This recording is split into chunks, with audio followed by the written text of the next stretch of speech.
Sejam todos bem-vindos de volta para o nosso segundo tempo, para a segunda parte do nosso curso de procedimento comum.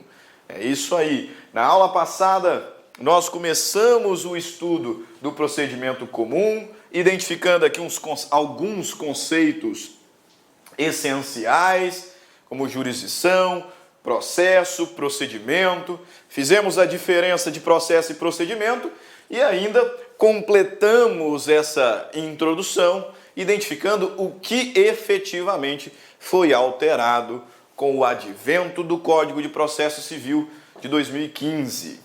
Nós vimos lá acerca da extinção do processo cautelar, o que não significa que a tutela cautelar tenha sido extinta, ela apenas foi transferida lá para o âmbito das tutelas provisórias. E nós também falamos sobre o fim do procedimento sumário, de modo que agora nós podemos reconhecer que existem duas espécies de processo, processo de conhecimento, processo de execução, e que também existem, no que tange ao procedimento, o procedimento comum, os procedimentos especiais, e considerando a Lei 9.099, as leis do GEF e do GEFAS, os procedimentos do juizado especial. Então, na última aula, nós começamos a nossa conversa fazendo essa conceituação, fazendo esse paralelo entre Código Novo, Código Antigo, e adentramos efetivamente ao estudo do procedimento comum.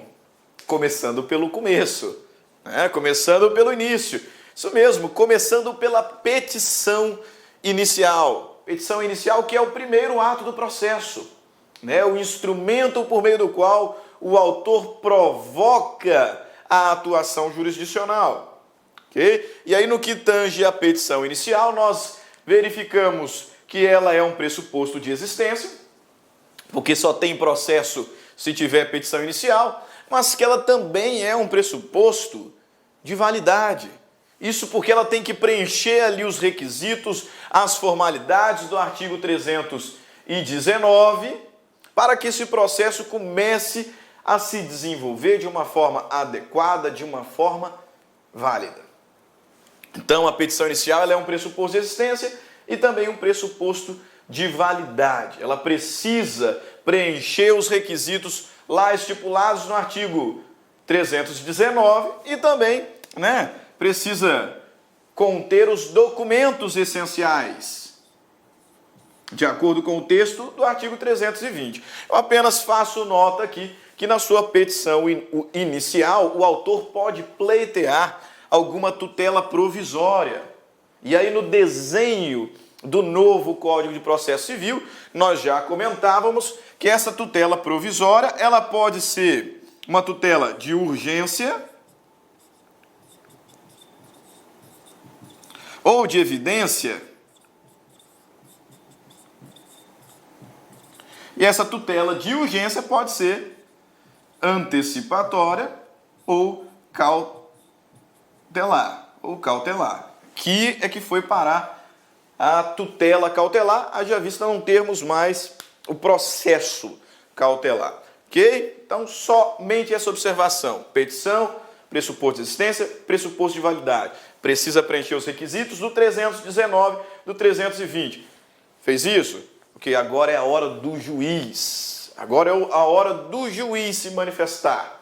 E à luz do que nós verificamos na primeira parte, esse juiz, ao receber a petição inicial, ele pode realizar os seguintes atos. Primeiro, verificando a inobservância do artigo 319 ou do 320, observando que falta ali algum requisito formal, algum requisito essencial à validade dessa petição, o juiz pode ordenar ao autor que a emende ou complete.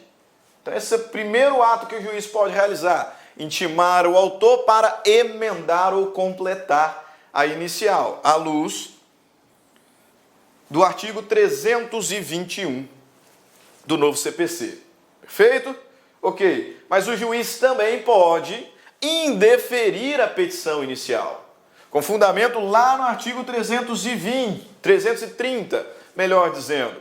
E o artigo 330 estabelece que o juiz pode indeferir essa petição inicial quando ela for inepta, na hipótese de ilegitimidade da parte, na hipótese de falta de interesse processual por parte do autor e, na última hipótese, quando for inobservada a regra prevista no artigo 321, ou seja, o juiz ordenar que o autor emende a inicial e no prazo de 15 dias ele não fizer isso.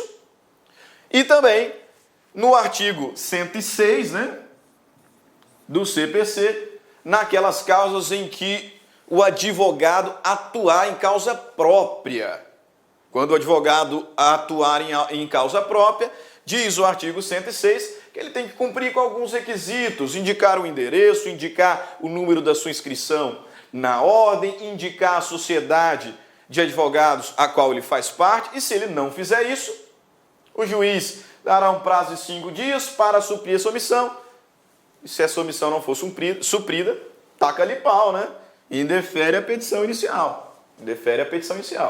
Então o juiz pode ordenar que o autor emende a inicial, ele pode indeferir a petição inicial nessas 4 hipóteses, ele pode também julgar improcedente liminarmente o pedido. E aí cabe fazer aqui uma observação, Quando o juiz indeferir a petição inicial, ele está proferindo uma sentença terminativa, uma decisão sem análise do mérito.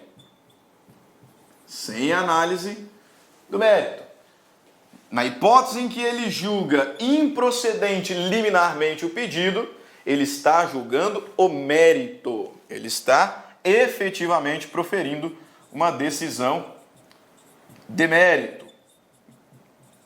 De mérito porque esse pedido ele contraria precedente de observação obrigatória, enunciado de súmula do STF, do STJ, decisão em recurso repetitivo proferido pelo STJ, pelo STF, entendimento pacificado em julgamento de IRDR, de incidente de assunção de competência, ou enunciado de súmula dos tribunais acerca de direito local. Perfeito. Se o pedido do autor contrariar esses precedentes de observação obrigatória, então o juiz liminarmente julgará improcedente o pedido. Decisão de mérito.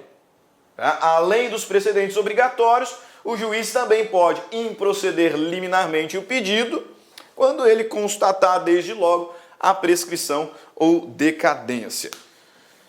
Ok, paramos aqui na última aula.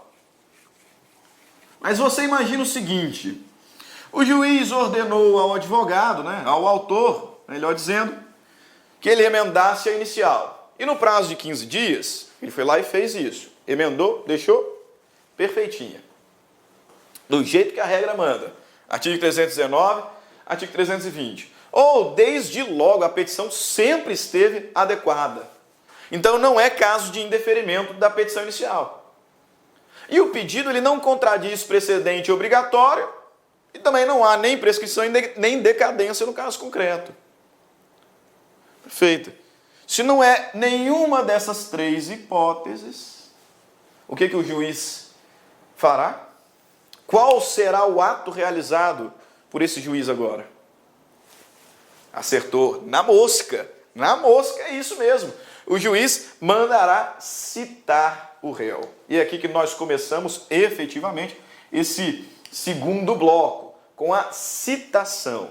E já chamando a atenção de vocês para uma inovação importantíssima do CPC 15. Tá? Aqui nós temos uma novidade extremamente relevante. Cuidado, porque lá no CPC 73,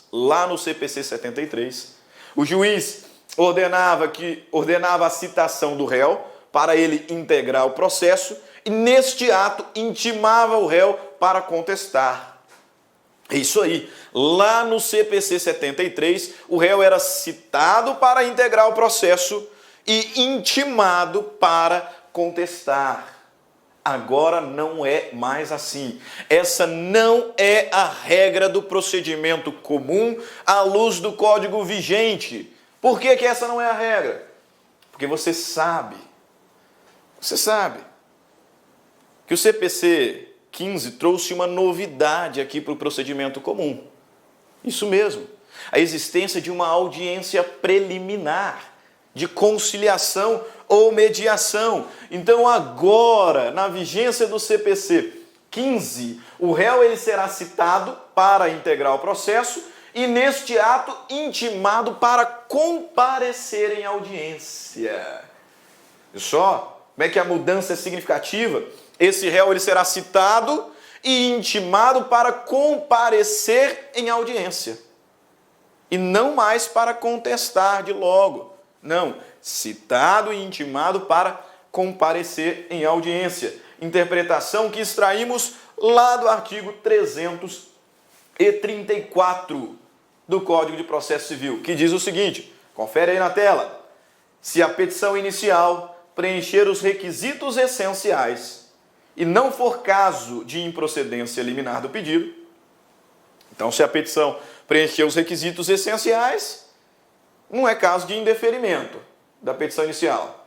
E se também não for hipótese de improcedência liminar do pedido, o que o juiz fará? Ele designará a audiência de conciliação ou de mediação com antecedência mínima de 30 dias, devendo o réu ser citado com pelo menos 20 dias de antecedência. Então agora o réu é citado para integrar o processo e intimado para a audiência de conciliação ou mediação. Mas aí vai a pergunta. Pergunta importante, pergunta muito importante para você.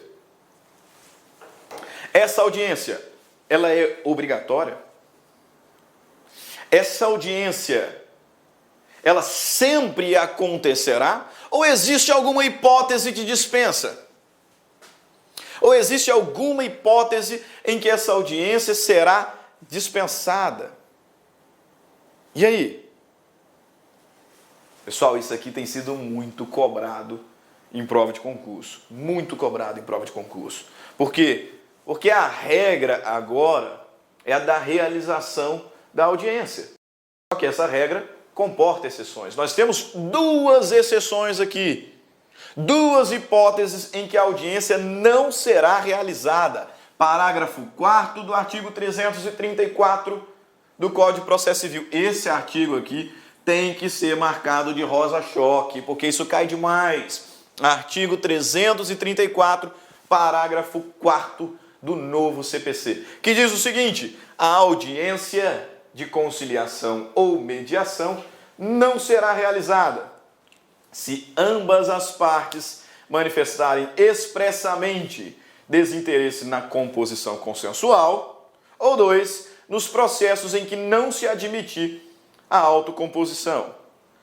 Se ambas as partes manifestarem desinteresse na composição, isso significa dizer que se apenas o autor manifestar desinteresse ou apenas o réu manifestar desinteresse, a audiência acontecerá.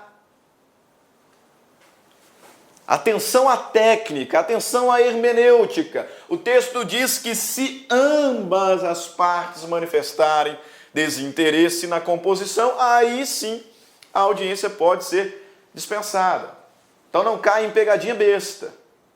Só o autor manifestou seu desinteresse, então a audiência vai acontecer. Só o réu manifestou, então vai acontecer ambas as partes. Ambas as partes. Beleza? A audiência também não acontecerá, como diz o texto, quando o processo não admitir autocomposição. Quando pela natureza da demanda não for possível a autocomposição. Por exemplo, quando a fazenda pública é parte desse processo. Por exemplo, quando esse processo tem relação com o direito indisponível. Não cabe conciliação. Então não tem razão para ser realizada uma audiência de conciliação ou mediação. Ok? Mas no que toca lá a primeira hipótese de dispensa, quando o autor e réu manifestarem desinteresse. De que forma o autor manifesta desinteresse na audiência de conciliação ou mediação? De que forma? Correto, matou a charada na petição inicial. É por isso que nós vimos quando falávamos sobre os requisitos da petição inicial, lá no artigo 319, o último requisito é justamente a manifestação do autor quanto ao seu interesse ou não na realização da audiência. Porque essa manifestação expressa dele será feita na petição inicial.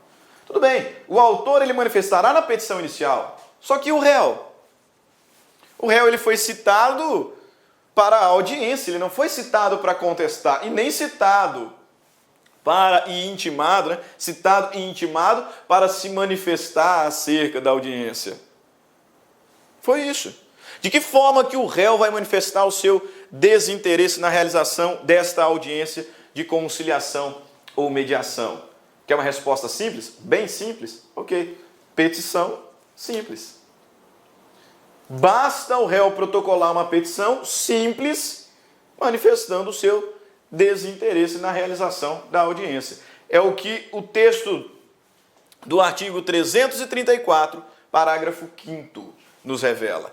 O autor deverá indicar na petição inicial, autor indicará na petição inicial seu desinteresse na autocomposição e o réu deverá fazê-lo por petição. A qual deve ser protocolada até 10 dias antes da data da audiência. Então o autor manifesta seu desinteresse na petição inicial e o réu por petição simples, protocolando ali petição simples. Essa petição deverá ser protocolada no mínimo 10 dias antes da ocorrência da audiência. Mas e se tem vários réus? Vai pensando aí, enquanto eu apago aqui o quadro. E se tem vários réus? E se tem vários autores? Vou falar de forma técnica, né? E se eu estou diante de litisconsórcio? Como é que fica? O legislador diz que, na existência de litisconsórcio, todos os litisconsortes deverão manifestar o seu desinteresse na realização da audiência. Todos os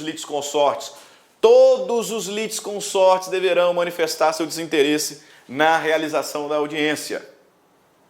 Eu tenho 3 réus em litisconsórcio necessário ou em litisconsórcio facultativo que seja. Se um deles disser que quer a audiência vai acontecer. Por quê? Veja ali artigo 334, parágrafo 6º. Havendo o litisconsórcio, o desinteresse na realização da audiência deve ser manifestado por todos os litisconsortes. Show de bola? Show? Agora eu questiono. Última pergunta aqui, relacionada à audiência de conciliação e mediação. Se não for o caso de dispensa da audiência e alguma das partes, o autor ou o réu, faltar à audiência, o que acontecerá se alguma das partes injustificadamente não comparecer à audiência? Tem pena? Tem sanção para isso? Poxa vida, é a parte que tem interesse ou não tem interesse na realização da audiência. Se ela não for, porque simplesmente, acordei hoje, não quero conciliar. Hoje não estou num bom dia de conciliar, então eu não vou. Tem alguma pena para a ausência injustificada? A audiência de conciliação? Com certeza. Com certeza. E essa sanção está prevista no parágrafo 8º do artigo 334, que diz o seguinte: o não comparecimento injustificado do autor ou do réu à audiência de conciliação é considerado ato atentatório à dignidade da justiça.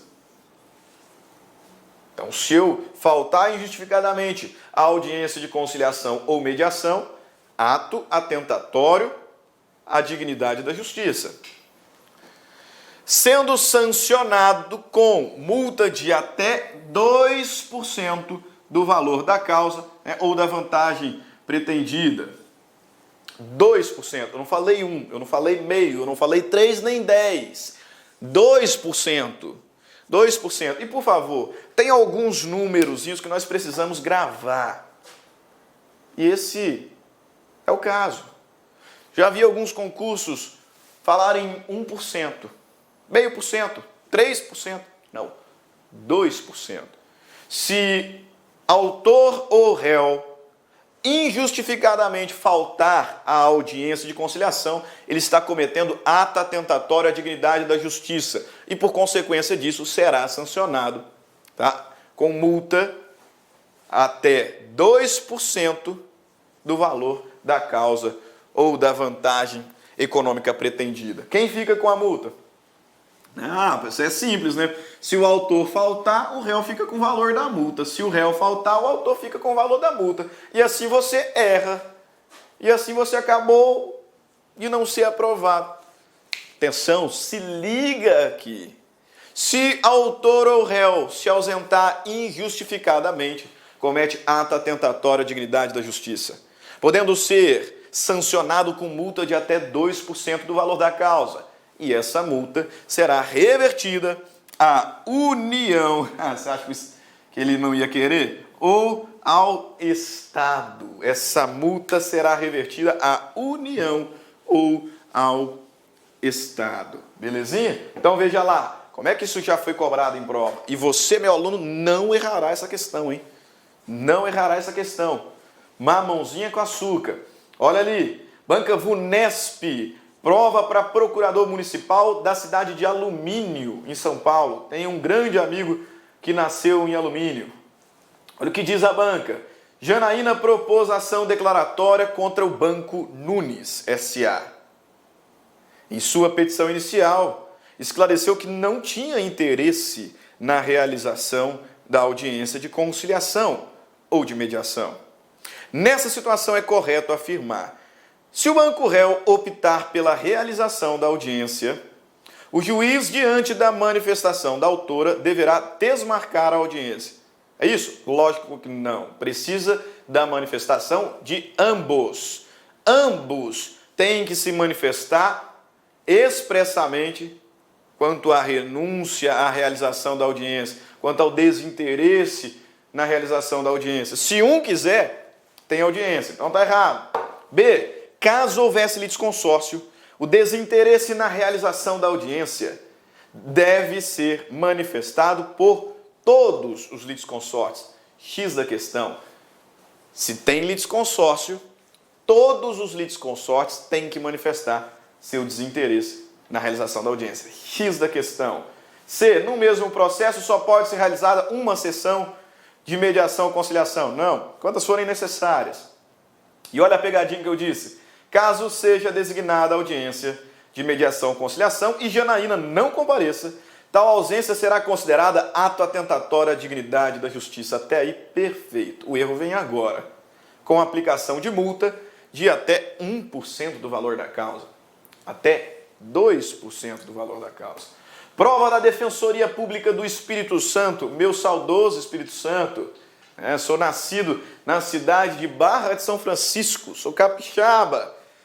E agora trago aqui uma questão lá do meu Espírito Santo, Defensoria Pública, que diz o seguinte, julgue ele como certo ou errado. No procedimento comum, o não comparecimento injustificado do réu à audiência de conciliação ou mediação gera a sua revelia. Nem pensar. Nem pensar. A ausência injustificada à audiência de conciliação ou mediação é ato atentatório à dignidade da justiça, que será penalizado com multa de até 2%, que será revertida para a União ou Estado. Não tem essa história de revelia, por gentileza. Então, está errada a afirmação. Ótimo. Autor protocolou a petição inicial, o juiz mandou emendar, porque estava faltando algum dos requisitos do 319, ou o juiz indeferiu o pedido, ou o juiz julgou improcedente o pedido, ou o juiz indeferiu a petição inicial, ou julgou improcedente o pedido. Acabou. Mas não aconteceu nenhum desses problemas e por isso o juiz mandou citar o réu e intimá-lo para a audiência. Esse réu compareceu na audiência, o autor não houve conciliação. Ou ambos manifestaram a sua vontade na não realização da audiência e a realização não ocorreu, né? E a audiência não ocorreu. Ou tratava-se de um processo que não admite conciliação e por isso a audiência não ocorreu. Próximo passo na nossa linha temporal. Já tivemos petição inicial, já tivemos uma manifestação inicial do juiz, já tivemos citação, já tivemos ou não audiência. Próximo passo dentro do procedimento comum. Qual é? Agora é a hora do réu. Agora é a hora do réu se manifestar. É a hora do réu responder à demanda. E a primeira e principal forma, por que não, de resposta do réu é a contestação. O que é a contestação? A contestação é o ato de resistência. A contestação é o instrumento por meio do qual o réu exerce o seu direito de exceção. Me permita aqui fazer um rápido adendo, rapidinho. Quando estudamos a teoria geral do processo, verificamos a existência de 4 elementos fundamentais do direito processual: jurisdição, poder, dever do Estado de conciliar, de poder, dever do Estado de pacificar, de solucionar litígios, processo, que é o instrumento da jurisdição, ação, que é o direito subjetivo, público, conferido ao autor, e exceção, que é o direito de defesa, especialmente atribuído ao réu. Então, o direito processual ele tem esses 4 elementos fundamentais: jurisdição, processo, ação e exceção. Ótimo. O direito de exceção ele é exercido fundamentalmente por meio dessa peça aqui, por meio deste ato aqui. Contestação. Contestação que é o ato de resistência, que é o instrumento por meio do qual o réu exerce o seu direito de exceção. Tá ligado? Tá aqui comigo? Perfeito. Então, quando a gente trabalha com contestação, não podemos deixar de falar de um princípio que é fundamental. Qual é esse princípio? Princípio da concentração, ou princípio, vamos passar aqui rapidinho, princípio da eventualidade. Princípio da concentração ou princípio da eventualidade. O que esse princípio ele estabelece? Ele estabelece que toda a matéria de defesa deve ser alegada na peça da contestação. Porque, como regra, o réu não terá outra oportunidade. O réu deve protocolar a sua contestação e nessa contestação tem que apresentar todas as suas alegações. Porque, como regra, ele não terá outra oportunidade para fazê-lo. Como regra, as alegações que não estiverem ali concentradas não poderão ser futuramente alegadas. Ou seja, todas as alegações devem ser apresentadas na contestação sob pena de preclusão. Sob pena de preclusão, é isso que estabelece o princípio da concentração, é isso que estabelece o princípio da eventualidade. Importantíssimo para você, concurseiro, para você, advogado, para você, estudante de direito. E esse princípio encontra guarida lá no artigo 336 do CPC, que diz assim: incumbe ao réu, na contestação, a alegar toda, está bem aqui no cantinho, toda a matéria de defesa, expondo as razões de fato e de direito, com que impugna o pedido do autor, especificando as provas que pretende produzir. Toda, princípio da concentração, princípio da eventualidade. Esse princípio ainda é reforçado por meio do artigo 341, que diz o seguinte: incumbe também ao réu manifestar-se precisamente sobre as alegações de fato constantes da petição inicial, presumindo verdadeiras aquelas que não forem impugnadas. O princípio da concentração, tenho que colocar tudo, todas as minhas alegações ali naquela contestação e combater pretensão por pretensão e combater alegação por alegação que fora eventualmente apresentada na petição inicial, de forma precisa. Concentração, eventualidade. E aí, talvez você esteja se perguntando, não existe exceção, não?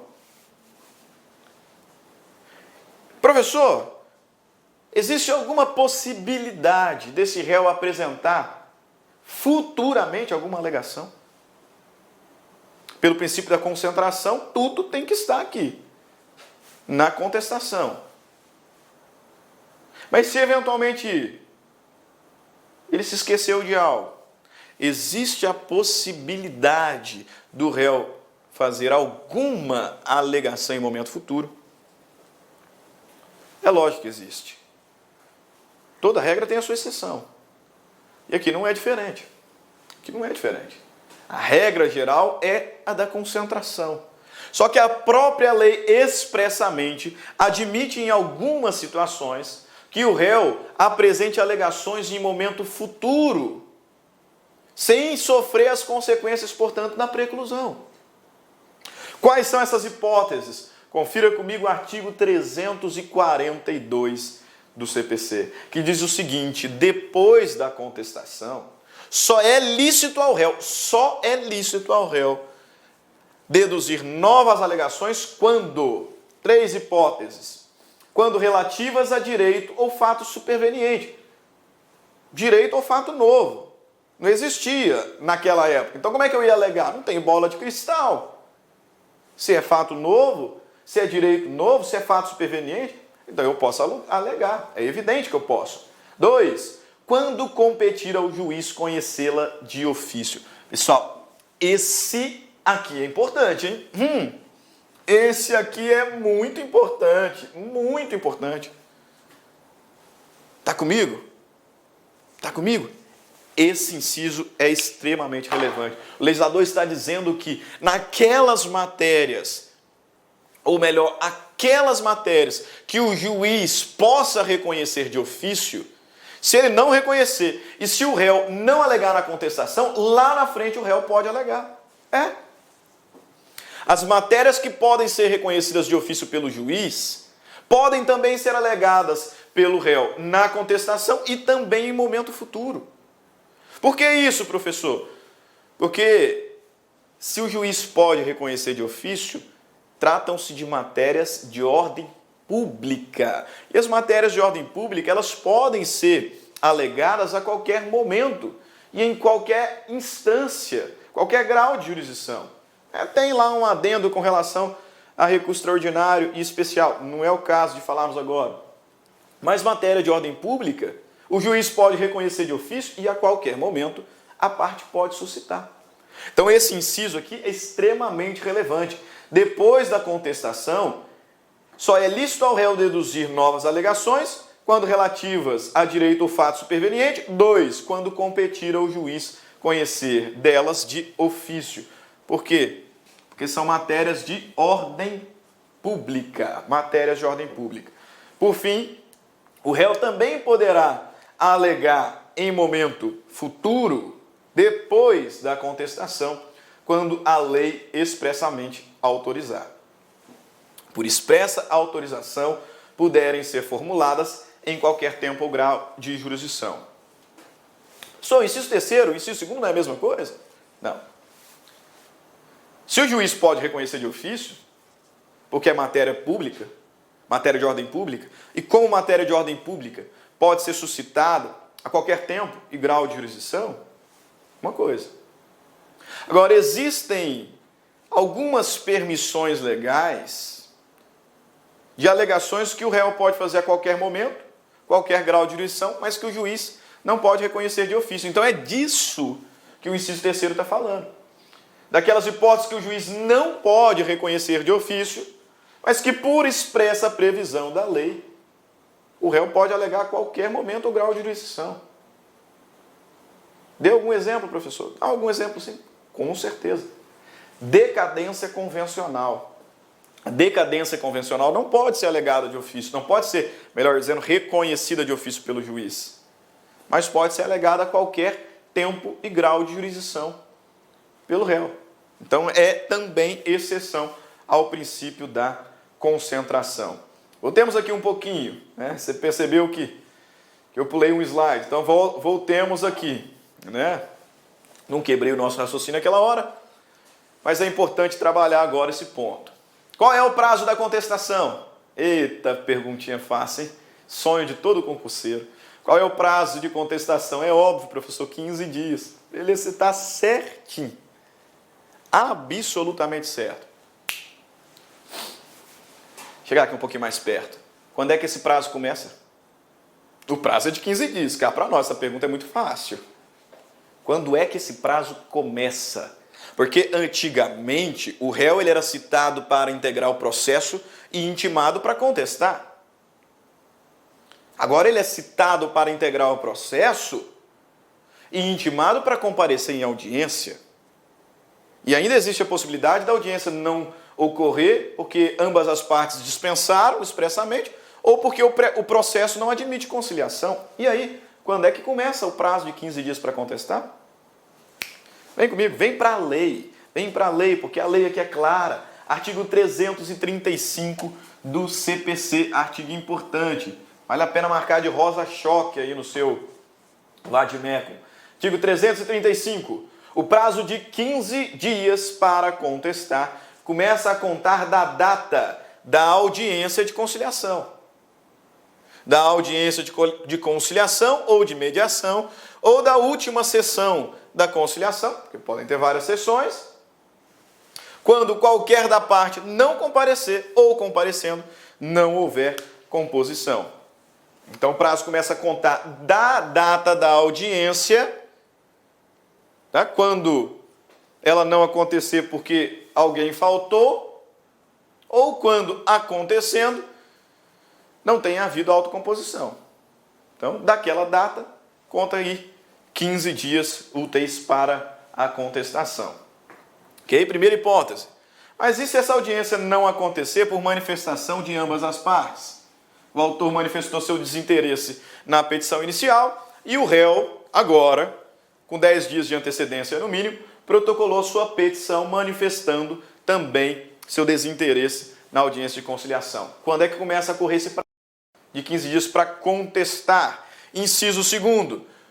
O prazo de 15 dias começa a contar da data do protocolo dessa petição de cancelamento da audiência de conciliação ou mediação proposta pelo réu. Então, o prazo de 15 dias começa a contar da data do protocolo da petição apresentada pelo réu, na qual ele manifestamente expressava seu desinteresse pela realização da audiência. Show de bola! Mas e naquelas hipóteses em que o processo não admite conciliação? E naquelas hipóteses que não teremos a audiência de conciliação? Então não tem como começar a correr depois dela.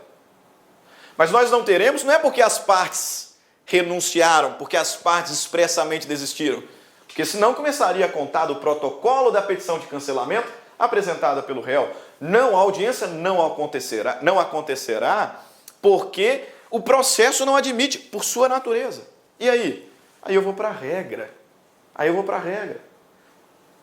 O legislador dirá o seguinte: o prazo de contagem da contestação iniciará da data prevista no artigo 231, de acordo com o modo como feita a citação, e aí depois ele seguirá. Mas o ponto é, o que esse artigo 231 está me dizendo? Ele está estabelecendo a regra acerca do início de contagem dos prazos.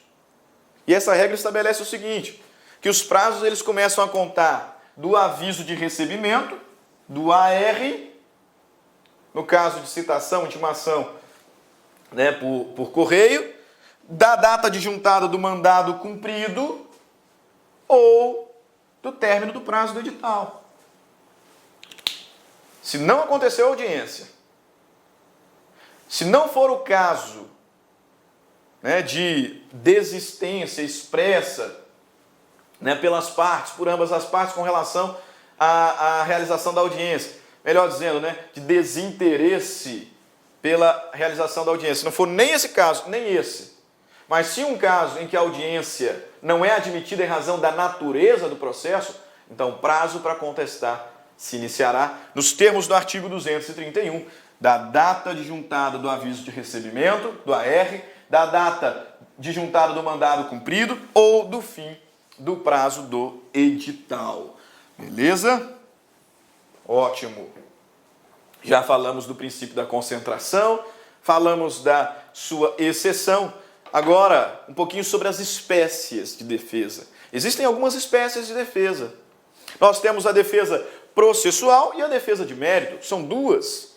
O réu ele pode apresentar defesa processual ou defesa de mérito. Defesa processual, quando ele não está aqui para atacar o mérito, ele não está aqui para atacar os fatos e nem a pretensão alegada, apresentada pelo autor na petição inicial. Não, ele não quer nem saber disso. Na defesa processual, o que o réu está contestando é a sua presença no processo ou a falta de preenchimento de alguma formalidade exigida pela lei. Ele não está contestando fatos, ele não está contestando a pretensão, ele não está preocupado com o mérito. Ele está contestando a presença dele nesse processo ou a inobservância de alguma formalidade essencial e exigida por lei. Essa defesa processual pode ser de duas vertentes. Aqui uma subclassificação. Nós temos a defesa processual peremptória e nós temos a defesa processual dilatória. Qual é a diferença entre elas? Defesa processual peremptória é aquela que, se for acolhida, o processo acaba ali. Defesa processual peremptória é aquela que, se for acolhida, culminará na extinção do processo. Exemplo, vamos lá, ilegitimidade da parte, né? Como regra, nós já vamos ver uma exceçãozinha daqui a pouco. Falta de interesse de agir. Ué? Extinguiu o feito. Defesa peremptória. Acabou o processo. Já ouviu falar de perempção? Já ouviu falar de litispendência? De coisa julgada? Pois é. Se tiver litispendência, se tiver coisa julgada, se tiver perempção, o processo acaba ali. Então, defesa peremptória é aquela defesa processual que, se acolhida, culminará na extinção do processo. Alguns exemplos aí, falta da condição, das condições da ação, perempção, litispendência, coisa julgada, o processo acaba. Agora, nós temos também a defesa processual dilatória. E como o nome sugere, se a defesa processual dilatória for acolhida, o processo não acabará. Ele atrasará. O acolhimento da defesa processual dilatória atrasará o curso do processo, porque nós vamos ter que consertar o que está de errado aqui. Dois exemplos. Seremos breves, porque temos muitas coisas ainda para trabalhar. Dois exemplos de defesa processual dilatória. Impedimento do juiz, alegação de impedimento. 2. Incompetência. Dois casos que, na vigência do novo CPC, não culminam em extinção do processo. Vai atrasar o processo. Então, defesa processual dilatória. Mas nós temos a defesa de mérito. E na defesa de mérito, a contestação é com relação aos fatos deduzidos. A defesa de mérito, a contestação é em relação à pretensão deduzida pelo autor na petição inicial. Não estou preocupado com técnica processual. Não estou discutindo se as formalidades foram preenchidas ou não, se eu tinha que estar aqui ou não, se eu sou legitimado passivo ou não. Estou atacando diretamente os fatos narrados. Estou atacando diretamente o direito suscitado pelo autor, a sua pretensão. Defesa de mérito. Agora, defesa de mérito, né? Não tem ali previsão expressa no Código de Processo Civil, por isso é que eu quero retornar um pouquinho. Quanto à defesa processual. Quanto à defesa processual. Artigozinho importantíssimo do atual Código de Processo Civil. Qual é esse artigo? Artigo 337. Outro artigo aí que você tem que marcar de rosa choque, com bastante destaque. O que estipula esse artigo 337? Justamente o rol de defesas processuais. As chamadas, você que é advogado, você que está estudando ainda, você que está preparando para o concurso, as chamadas preliminares de contestação. É isso mesmo, as preliminares de contestação são defesas processuais. E aí o legislador me traz expressamente alguns exemplos dessas defesas processuais, dessas preliminares de contestação. Quais são? Veja ali, ó. Incumbe ao réu, antes de discutir o mérito, alegar a inexistência ou nulidade de citação, a incompetência absoluta ou relativa, a incorreção do valor da causa, a inépcia da petição inicial, a perempção, a litispendência, a coisa julgada, a conexão, a incapacidade da parte, defeito de representação ou falta de autorização, a convenção de arbitragem, a ausência de legitimidade ou interesse processual, a falta de caução ou de outra prestação que a lei exija como preliminar e a indevida concessão do benefício de gratuidade da justiça. Preliminares de contestação, defesas processuais. Muitas, né? Só que tem duas aqui que a gente precisa destacar. Duas que sobrelevam em importância em relação às demais, ao menos para você, concurseiro. Quais são? Primeira delas, a incompetência relativa. A incompetência relativa. Primeira delas. Segunda, a convenção de arbitragem. Está aqui no inciso 10º, ficou ali no cantinho, mas a convenção de arbitragem. Por que eu quero destacar essas duas? Primeiro, com relação à incompetência relativa. Na vigência do Código de Processo Antigo, a incompetência relativa ela era alegada por meio de exceção.